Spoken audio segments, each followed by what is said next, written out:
A very good evening to you. It's 8 o'clock. I'm Gareth Edwards, live from Johannesburg. This is eNews. Our top story. The row over a Clifton beach clearing is continuing, with a private security company claiming they were instructed by police to remove beachgoers. Operation Vala discovers contraband and a warden's uniform in the Leeuwkop prison raid. First, our top story, in an incident in which a group of picnickers in Cape Town was thrown off a beach along the upmarket Atlantic seaboard, has been described as a bid by white residents to keep their suburb exclusive. Last weekend, a private security firm employed by residents chased the group off Clifton's 4th beach, saying the beach closed at 8 p.m. Now, several protests are being planned against the incident, which beachgoers say is nothing short of racism. Cape Town's beaches an open space for the enjoyment of all who live in the mother city. But not so, it seems.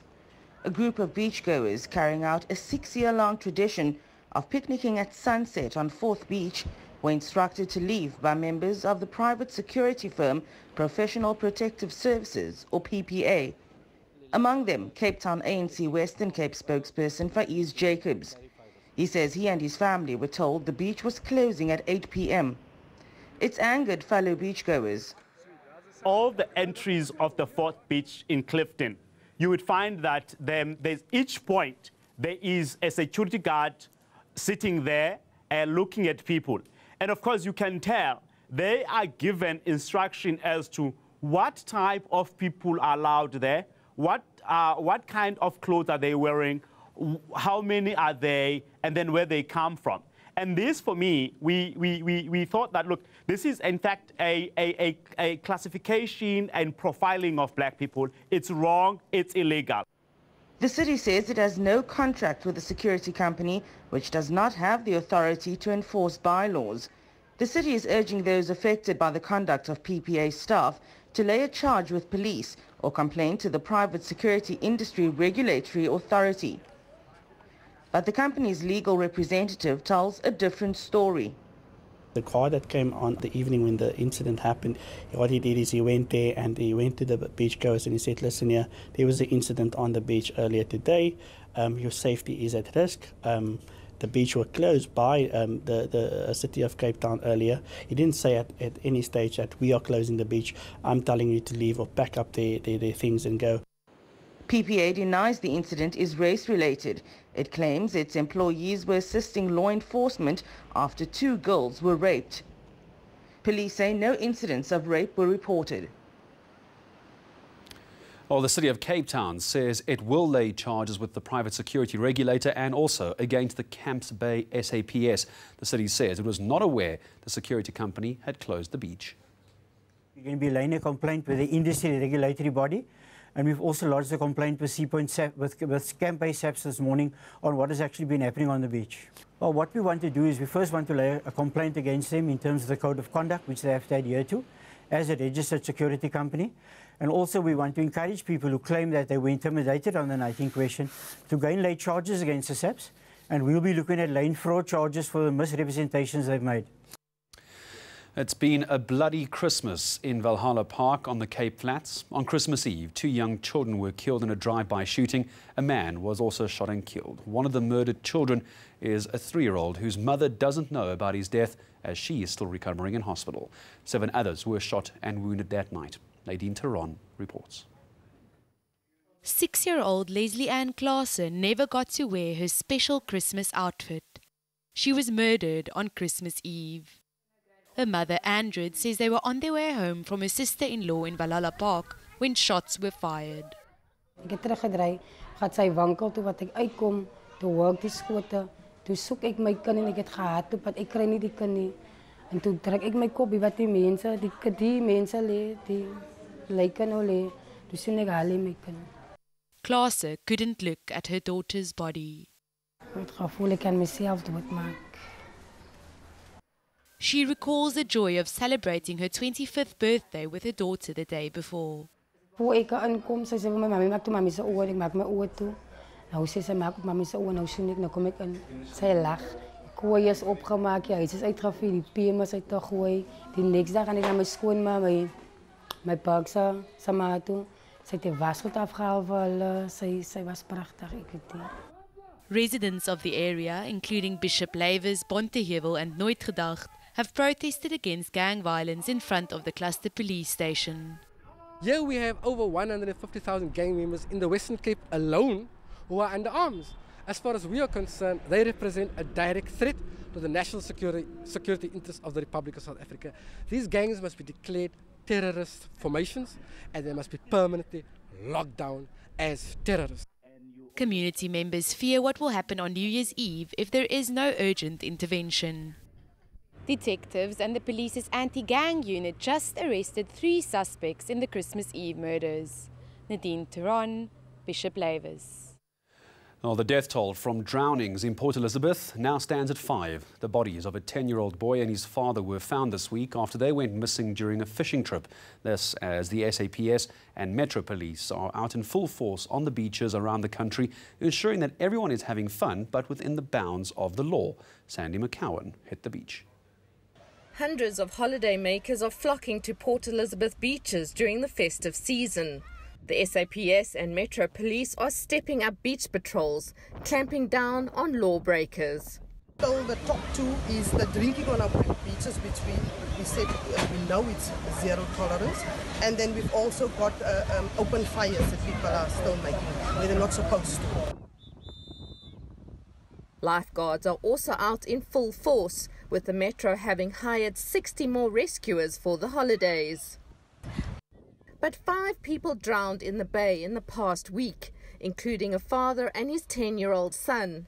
They decided to go on a canoe onto the beach, onto the sea. The canoe capsized and a 16-year-old boy swam to the shore where he went looking for help. But after a search party, we could not find the father or the son. On the 24th, the boy's body was found at Beachview beach area, and on the 26th, the father was also found. The National Sea Rescue Institute has sage advice for those dipping their toes in the ocean. If you're not a good swimmer, then try and stay away from the water. Second thing, try not to go swimming alone. Make sure that someone knows where you are. If you are going to go swimming, let them know where you're going swimming. Always use a beach where there's lifeguards. Authorities are readying for the expected influx on New Year's Day, with disaster management on standby. Sandy McCowan, Port Elizabeth. Well, to other news, and wardens' uniforms in Ngomboti and a large consignment of dacha. Those are among some of the items found during a surprise raid at the Leeuwkop Correctional Facility in Johannesburg today. It's part of Operation Vala. It's a festive season campaign aimed at foiling escapes and finding contraband. Govan Whittles was there and filed this report. Yet another unannounced clampdown with some unexpected finds. The fermented bread and eggs are being used to make mqomboti. Inmates are saying this is a Christmas tradition in prison. So now this offender must explain whose stuff is there inside. The warden's uniform was apparently part of a convict's escape plan. But it's the large number of cell phones and dacha hidden in food and soap that have surprised officials most. The department says it's investigating whether the phones are connected to any crimes outside the facility. There is a lot of crime committed outside there, which is orchestrated from inside here. These cell phones, among the things that the officers are going to be doing, they know there's collaboration, memorandum of understanding, the way we work with the Department of Safety and Security. They will, from their investigators, go into what information is available in these cell phones. But the department's own officials are also under scrutiny. The Correctional Services Management seems surprised at the discovery of a warder's uniform in the cells. But the discovery of contraband is nothing new. The Deputy Minister says 192 officials were dismissed last year for aiding and abetting the inmates. There's no telling if that number will increase or decrease next year. Govan Whittles, Johannesburg.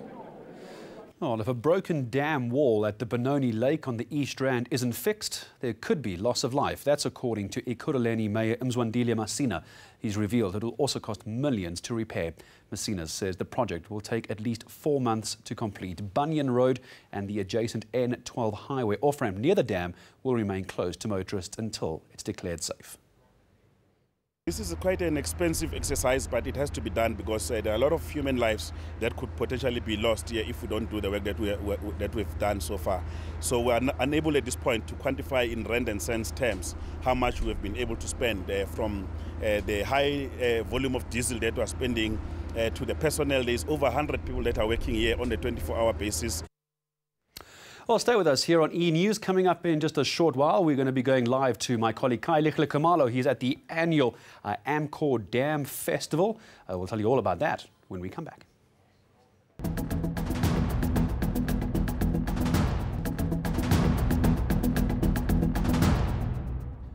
Welcome back to eNews at 8. Sport and weather still on the way. First, the Amcor Dam Festival is taking place in Newcastle in KwaZulu-Natal. The annual event is hosting big artists such as AKA, DJ Tira and Babes Wodomo. It's catering for all the house and kwaito lovers for that part of the country. Kai Kamalo now joins me from a very, very loud festival this evening. Kai, how well attended is this evening's event? Well, I can tell you what, Gareth, quite a lot of people have come here and, of course, drawn by a very star-studded lineup. But before I just continue any further, Gareth, I have a stage manager here with me, Dumiso. Dumiso, you put everything together here. Yeah. How are you feeling right now? Yeah. I'm so overwhelmed. This is your boy, Sledge Soul. As you can see, guys, the guys are flocking in. The night is still young. It's going to be lit and lit and lit, you know? Especially because it says my performances, I'm Akhroti, Abos Java, aka Tira. So it's a fever. Well, there you have it, Gareth. It's going to be a very riveting night, and already sounds are pumping here, and the people of Newcastle certainly do know how to have fun. All right, Kaya, I think if you are able to hear me, I know it's very loud where you are. Give me a sense of some of those who are lining up tonight. I mentioned Babes Wodomo. Who else can we expect this evening? Well, it's a very star-studded lineup, Gareth. We're expecting the likes of Professor, Elvovo, Babes Wodomo, like you mentioned, and many others. And, of course, the local artists as well from here and the Newcastle region will have an opportunity. But apart from that, one of the greatest things about such a festival is that it enables such a very secluded town like Newcastle to have an opportunity to showcase a melting pot of talent. And as you can see, Gareth, I'm just going to step out of the shot to really give you an opportunity really to see. During the course of the day it was really empty, but seemingly now the night is certainly picked up. A lot of people are here with their camp chairs. The family is really having an incredible time. It's a fantastic time here right in Newcastle. So back to you, Gary. Kai Lichle, one more question. Our viewers in Newcastle will be very upset if I don't ask, where in Newcastle is this? Tell me where you are tonight. Where can they find you? Well, the location is just not far from the Central Business District, so it's right by Amcor Dam, so it's just in the vicinity of the CBD.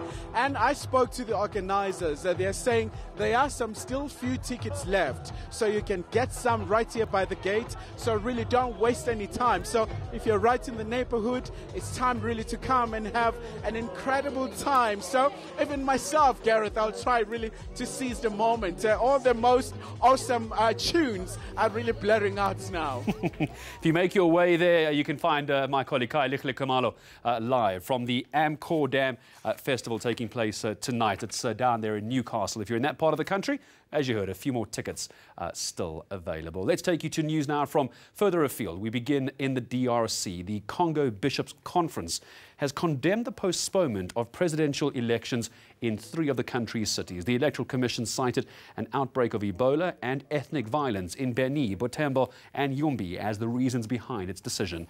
The DRC's presidential election was first scheduled to take place in 2016. It was postponed to December 23rd this year, but last week it was again postponed to December 30th.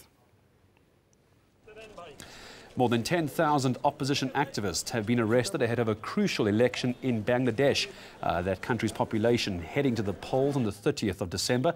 The opposition claiming that these arrests are aimed at creating a climate of fear ahead of the polls opening. But government says they're actually part of an anti-crime initiative aimed at smugglers and terrorists. And to Greece next, where a bomb has exploded outside a church in Athens. 2 people, including a police officer, were injured in the blast. A member of the Orthodox Church in Kolonaki discovered a suspicious package outside the building. Both victims, we understand, are this evening recovering in hospital. No one has claimed responsibility for the attack. A dog, as we know, is obviously a man's best friend, and it showed in this icy rescue that took place in Turkey. We'll tell you more about the wet, furry friend in a moment.